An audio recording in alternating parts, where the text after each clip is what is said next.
और इस वक्त की बड़ी खबर सारंगढ़ बिलाईगढ़ जिले के सरसीवा थाने से निकलकर सामने आ रही है, जहां सरसीवा पुलिस ने ठगी के एक आरोपी को गिरफ्तार किया है। आरोपी गोविंद सिंह धीरे ने पीड़ित से सारंगढ़ कलेक्ट्रेट में नौकरी लगाने के नाम पर 1,85,000 रुपए की ठगी की थी। पीड़ित रुपेश ने 3 जुलाई 2023 को सरसीवा थाने में शिकायत दर्ज किया था।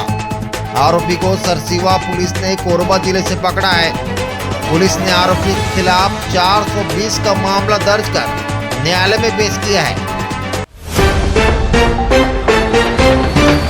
और इस वक्त की बड़ी खबर सारंगढ़ बिलाईगढ़ जिले के सरसीवा थाने से निकलकर सामने आ रही है, जहां सरसीवा पुलिस ने ठगी के एक आरोपी को गिरफ्तार किया है।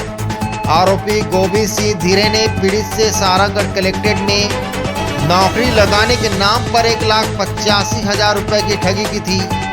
पीड़ित रुपेश ने 3 जुलाई 2023 को सरसीवा थाने में शिकायत दर्ज किया था। आरोपी को सरसीवा पुलिस ने कोरबा जिले से पकड़ा है। पुलिस ने आरोपी के खिलाफ 420 का मामला दर्ज कर न्यायालय में पेश किया है।